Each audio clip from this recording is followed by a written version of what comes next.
കാര്യം കാണാൻ അമ്പൂക്ക ഏത് കേസിയുടെ കാല് വേണമെങ്കിലും പിടിക്കും. കാര്യം നിലനിൽപ്പല്ലേ. എന്താണ് അങ്ങനെ പറഞ്ഞതെന്നല്ലേ. ഇന്നിപ്പോൾ രാവിലെ രാഷ്ട്രീയ പ്രേതത്തിൻ്റെ നെഞ്ചത്തിടിച്ചുള്ള മോങ്ങൽ മാധ്യമങ്ങളിലൂടെ കാണാനിടയായി. കാല് പിടിക്കുമ്പോൾ മുഖത്ത് ചവിട്ടി ചെളിവാരി എറിഞ്ഞു. അങ്ങനെ സങ്കടങ്ങളോട് സങ്കടം. നീ ആകെ ആശ്രയം മാപ്രകൾ കൂടിയാണല്ലോ. ആ എപ്പിസോഡ് കൂടി നിലമ്പൂരിലെ തെരഞ്ഞെടുപ്പോടുകൂടി കഴിഞ്ഞാൽ പിന്നെ ഖബറിലായതുപോലെ തന്നെ. അതുകൊണ്ട് അതിൽ നിന്ന് ഊരി വരാൻ വേണ്ടിയാണ് ഇന്നിപ്പോൾ അദ്ദേഹത്തിൻ്റെ പ്രതീക്ഷയുള്ള പുതിയ പിതാവിനെ കുറിച്ച് ഇങ്ങനെ പുകഴ്ത്തി പറഞ്ഞത്. എനിക്ക് ഇനി ഈ കാര്യങ്ങൾ സംസാരിക്കാനുള്ളത് ഈ പറയുന്ന കോൺഗ്രസിൻ്റെ ഒരു വലിയ നേതാവ് ഇവിടെ ഉണ്ടല്ലോ.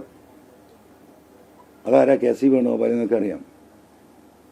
അദ്ദേഹമായി ഈ വിഷയം ഈ രീതിയിൽ ഇതുവരെ ഞാൻ പങ്കുവച്ചിട്ടില്ല. എനിക്കിനി അദ്ദേഹത്തിലെ പ്രതീക്ഷ. അദ്ദേഹമാണല്ലോ ഇന്ത്യയിൽ മുഴുവൻ ഓടി നടന്ന് കോൺഗ്രസ് തന്നെ ഈ പാർലമെന്റ് തെരഞ്ഞെടുപ്പോട് കൂടി അവസാനിക്കുമെന്ന് പറയുന്ന കോൺഗ്രസിന് 40 സീറ്റിൽ നിന്ന് 200 സീറ്റിലേക്ക് എത്തിക്കാൻ സാധിച്ചത് അദ്ദേഹത്തിൻ്റെ കഠിനമായ പ്രയത്നമാണ്. ഇന്നും അദ്ദേഹം ഓടിക്കൊണ്ടിരിക്കുക 24 മണിക്കൂർ. അയ്യോ, ഇങ്ങനെ അല്ലല്ലോ നേരത്തെ പറഞ്ഞിട്ടുള്ളത്. അതങ്ങ് വിഴുങ്ങാതെ ഇന്നലകളിൽ ആ കെ സി വേണുഗോപാൽ എന്ന് പറഞ്ഞാൽ എന്താണ് അമ്പൂക്ക പറഞ്ഞിട്ടുള്ളത്?